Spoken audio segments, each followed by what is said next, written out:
살다 보면 기쁜 일만큼이나 슬픈 일도 있고 이길 때가 있으면 질 때도 있으며 일어서는 것만큼이나 넘어지는 경우도 허다하단다. 배부를 때가 있으면 배고플 때도 있고 좋은 일과 마찬가지로 나쁜 일도 일어나기 마련이지. 안녕하세요. 감성편지 김다원입니다. 더운 날 지나시느라 힘드시죠? 아무리 더워도 가을이 오고 겨울이 옵니다. 벌써 입춘이 지난거려. 우리 삶도 우리가 원해서 오는 것이 아니니 계절처럼 견디라는 책이 있습니다. 오늘은 조셉 M. 마셸이 지은 Keep Going, 계속 가라는 책에서 한 꼭지 읽습니다. 슬픔이 삶의 선물이 되는 이유입니다. 구독과 좋아요를 주시면 제가 더 큰 용기를 얻습니다. 무언가 중요한 말을 꺼내려고 할 때 늘 그랬던 것처럼 늙은 매가 손바닥을 문지르기 시작했다. 그것은 제레미가 어릴 때부터 알고 있던 동작이었다. 그 뒤를 이어 종종 가혹하고 감당하기 힘든 진실이 등장하는 경우도 있었지만 어쨌거나 그 와중에도 안도감을 함께 느낀 것이 사실이었다. 누이는 자신이 생각하는 것보다 영어를 더 잘했지만 자신이 손자에게 두고두고 기억될 만한 인상을 심어주고 싶을 때면 항상 자기 부족의 말에 의지하고는 했다. 그리고 자기 부족의 언어로 말할 때면 그 의미만 명확해지는 것이 아니라 달변이 되기까지 했다. 한순간 바람이 거세지면서 사시나무 잎사귀들이 요동을 치기 시작했다. 제레미에게는 잎사귀들이 이제 시작될 할아버지 이야기를 재촉하는 것처럼 보였다. 그게 아니라면 자연의 신성한 음성이 할아버지에게 어떤 영감을 불어넣어주고 있는지도 몰랐다. 그는 지긋한 눈길로 먼 곳을 바라보며 생각에 잠겨 있었다. 그리고 좀처럼 열릴 것 같지 않던 할아버지 입술이 서서히 벌어졌다. 늙은 매의 이야기가 시작되었다. 인생에는 두 가지 얼굴이 있는데 어느 한쪽도 다른 쪽에 비해 덜 현실적이라고 말할 수는 없단다. 만일 모든 것이 늘 똑같기만 하다면 다양성도 흥분도 조화도 있을 턱이 없겠지. 하얀색을 상쇄시킬 검은색도 없고 일출과 더불어 시작된 하루를 마감해줄 일몰도 없고 차가움을 물리칠 따뜻함도 없을 테지. 그런데 이렇게 살아가는 과정에서 내 여행을 조화롭게 해주는 것이 다른 한편으로는 어려움도 가져온단다. 하지만 결국에는 우리가 흔히 가질 수 없는 선물을 가져다 주기도 하지. 인생이란 슬픈 것만은 아니란다. 늙은 매가 말을 이었다. 슬픔이 없다면 기쁨을 갈망하지 않을 테고 기쁨을 찾으려 애를 쓰거나 기쁜 일이 닥쳤을 때 그것을 소중하게 여기지도 않을 것 같구나. 그리고 한편으로는 기쁨이나 슬픔이 늘 우리와 함께 있는 것은 아니지. 둘 중 하나가 얼마나 자주 우리 여행의 동반자가 되느냐 하는 것을 항상 조정할 수 있는 것도 아니고 모두들 슬픔보다는 기쁨을 바랄 게야. 슬픔을 원하는 사람은 아주 드물게다. 두 번 다시 슬픈 일을 겪지 않는다면 행복할 것 같아요. 그러기를 바란 사람이 제가 처음도 아니고 마지막도 아니라는 것을 잘 알지만요. 제레미의 말이었다. 맞는 말이다. 시시때때로 모든 사람이 다들 그러기를 바라고 있단다. 아마도 기쁨을 누리는 동안에도 슬픈 일이 곧 닥치리라는 것을 알기 때문에 그러는 건지도 모르겠구나. 노인이 말했다. 한편으로는 슬픔이라는 현실을 인정하면서도 또 한편으로는 그것을 거부하고 있는 셈이지. 오늘 태양이 찬란하게 빛났다고 해서 그것 때문에 내일 날이 흐리거나 비가 올지도 모른다는 현실을 부정할 수는 없는 법이란다. 그러니까 기쁨이라는 현실이 슬픔이라는 현실을 완전히 몰아낼 수는 없다는 말씀이군요. 제레미가 결론을 내리듯 말했다. 모두들 그 점은 다 알고 있을 거예요. 하지만 사람들은 곧잘 잊어버리는 것 같구나. 아주 명백하고 간단한 사실인데도 말이다. 늙은 매가 말했다. 하나의 현실이 다른 현실을 가릴 수 있을지는 몰라도 그 자체를 없애버릴 수는 없는 거란다. 결국 우리가 얻을 수 있는 결론이란 한쪽 현실이 다른 쪽 현실의 특성을 좀 더 분명하게 밝혀준다는 점일 것 같구나.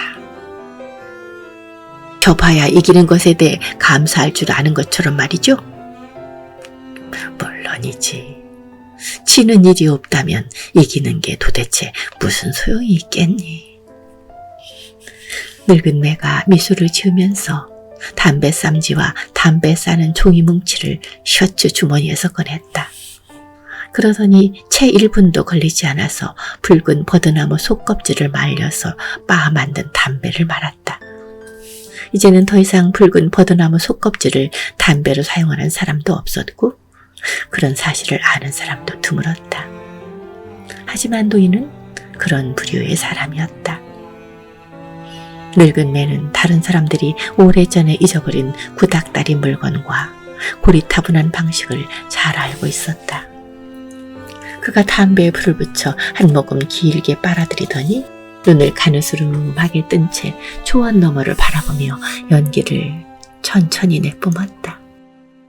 그러고는 마치 넓은 붓질로 한 번에 지평선을 쭉 그리는 것처럼 손을 뻗어서 천천히 움직였다.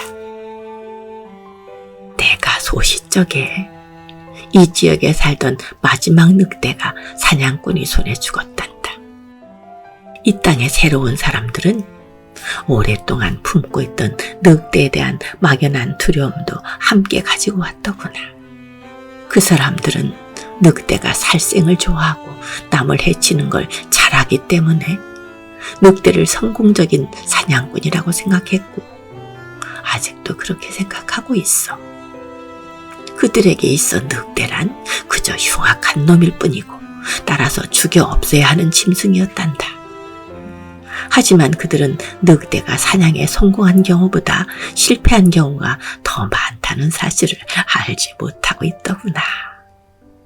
먹잇감을 놓친 탓에 늑대는 10중 8구 배를 골고 지내지. 그러다가 11번째 가서야 겨우 성공하고 허기를 달랠 수 있었던 게야. 새로운 사람들은 살생을 좋아한다고 생각했지만 사실 늑대는 끈질긴 인내로 버텨온 거란다. 그것이 늑대가 생존하는 비결이기도 했지. 그놈은 절대로 포기하지 않았어. 그 대목에서 제레미가 끼어들었다. 늑대가 포기할 수 없었던 이유는 그들 세계에서 사냥에 성공한다는 것은 곧 늑대 가족의 생존을 의미하는 것이고 실패했을 경우에는 굶주림과 죽음으로 이어지기 때문이었겠죠? 하지만 사람의 경우에는 실패했다고 해서 항상 그렇게 혹독한 시련을 겪는 것은 아니잖아요.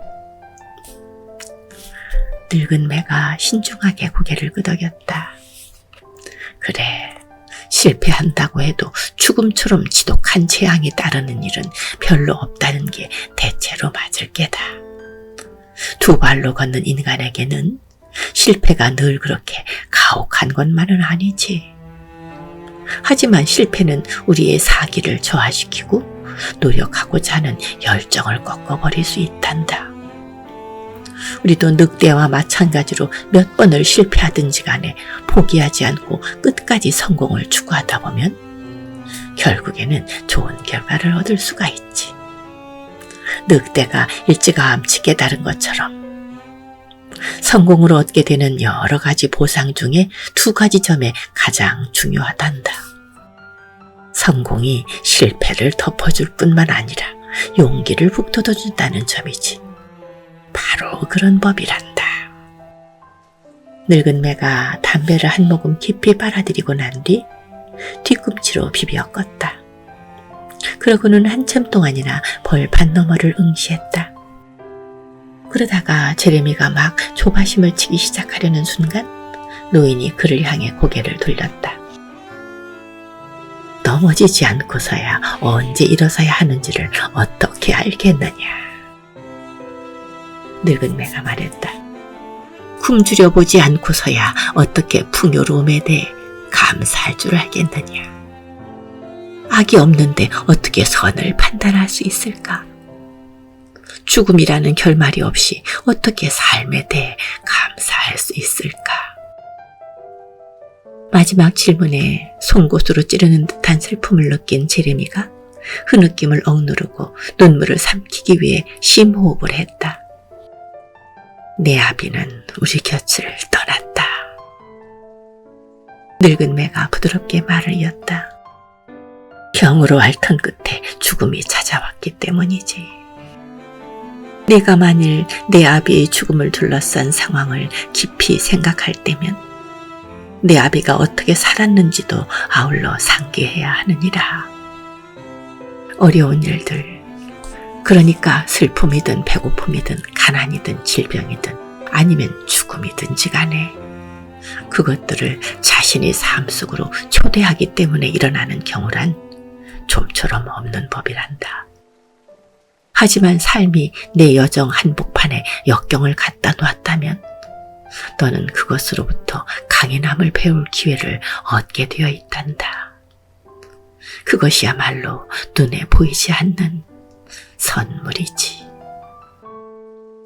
물론 이러한 시간과 이와 같은 슬픔을 선물로 받아들이기가 그리 쉽지 않다는 것은 나도 잘 알고 있다. 하지만 그것을 헤쳐나감으로써 한 번에 한순간씩, 한 번에 하루씩이나마 그렇게 만들 수는 있을 것 같구나. 그러한 순간과 나날을 거친 끝에 결국 너는 강인해질 것이고 바로 그것이 내가 받은 선물이란다. 그렇군요. 우리가 겪는 그런 슬픔, 배고픔, 가난 이런 것들을 극복하면 그것들은 우리에게 온 선물이군요. 어느 아침 찬바람이 휙 우리 몸을 스칠 때 가을이 왔구나. 그 무더운 여름이 이제 가는구나. 그때 느끼는 기쁨 또 다를 겁니다. 고맙습니다. 다음 주에 뵙겠습니다.